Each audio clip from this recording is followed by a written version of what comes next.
મચ્છુનગર ગામ મધ્યે ભીમ શક્તિ યુવા ગ્રુપ દ્વારા ડોક્ટર બાબા સાહેબ આંબેડકરની જન્મ જયંતિ નિમિત્તે ભવ્ય રેલી અને રાત્રે કેક કટિંગ કરી નાના બાળકોને બુક બોલપેન આપીને ડોક્ટર બાબા સાહેબ આંબેડકર વિચારધારાનો પ્રચાર પ્રસાર સાથે બાબા સાહેબ ફક્ત દલિતોના નેતા જ નહીં પણ હરેક ભારતીય નાગરિકના નેતા છે, જે બુનિયાદી માનવીય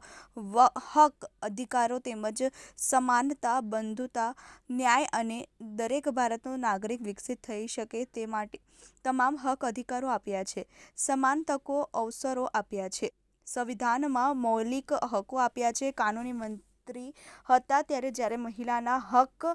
અધિકારો બાબતે હિન્દુ કોડ બિલ નામંજૂર કરવામાં આવ્યું હતું, મહિલાઓ વધુ શક્તિઓ મળી શકતી હતી, પરંતુ કોડ બિલ નામંજૂર કર્યા તેના વિરુદ્ધ બાબા સાહેબ દ્વારા 1951માં કાયદા મંત્રીના પદ પરથી રાજીનામું આપ્યું હતું. જ્યારે આજની રાજનીતિને ડોક્ટર બાબા સાહેબ આંબેડકરમાંથી શીખવાની જરૂર લાગી રહી છે. તમામ મુદ્દાઓ પર જાગૃતિ આવે તેવા ઉમદા ઉદ્દેશ્ય સાથે રેલી દ્વારા હર્ષોલ્લાસ સાથે ભવ્ય રેલી યોજાઈ હતી, જેમાં ભીમ શક્તિ યુવા ગ્રુપ મચ્છુનગરના વડીલો, બહેનો, ભાઈઓ તેમજ યુવાનો જોડાયા હતા. Rathod Dharamsinh, TV18 news, Kutch.